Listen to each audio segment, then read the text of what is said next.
qu'il y a des thèmes récurrents qui sont propres à la fois à la France et au Luxembourg. Si on regarde, Thierry Rocher vient de présenter l'échelle PISA avec les taux de redoublement et on voit que à la fois la France et le Luxembourg, au niveau des taux de redoublement, se situent au même niveau. Nous avons au Luxembourg un grand taux de redoublement et il se pose chez nous, comme chez vous aussi, la question sur pourquoi le redoublement, comment est-ce qu'on peut faire avec le redoublement, quels sont les effets du redoublement, des questions donc que vous vous posez et que nous nous posons aussi au Luxembourg.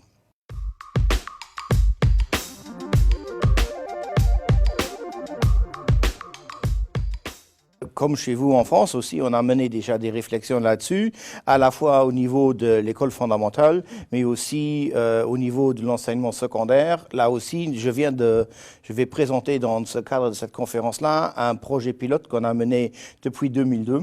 Où on a travaillé effectivement sur des alternatives au redoublement et où nous avons mis en place à la fois des mesures et nous sommes, à l'aide des instruments de mesure PISA, nous avons pu montrer quels sont les effets de l'abandon du redoublement couplé justement à une autre attribution de ressources dans le cadre de ce projet-là.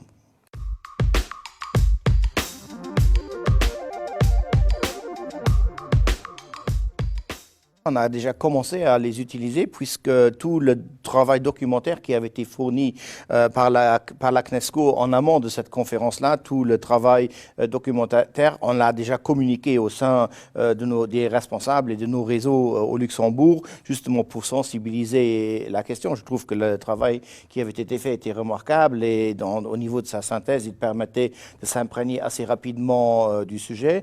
Et il faut dire qu'au Luxembourg, à la fois, nous avons mis en place une réforme de l'école fondamentale en 2009. Nous sommes en train d'évaluer les effets.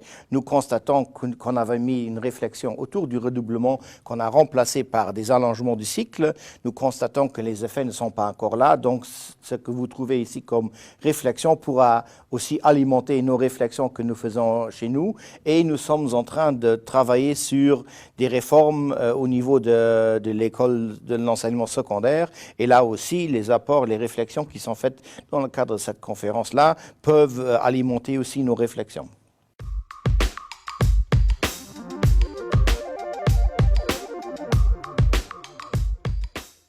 L'une des choses que je vais dire justement dans le cadre de ce projet-là, on arrive souvent à obtenir des résultats au niveau de projets assez concis dans un certain nombre réduit d'écoles, mais lorsqu'on passe à l'échelle supérieure, lorsqu'on passe à la généralisation, on voit souvent que les effets commencent à s'évaporer.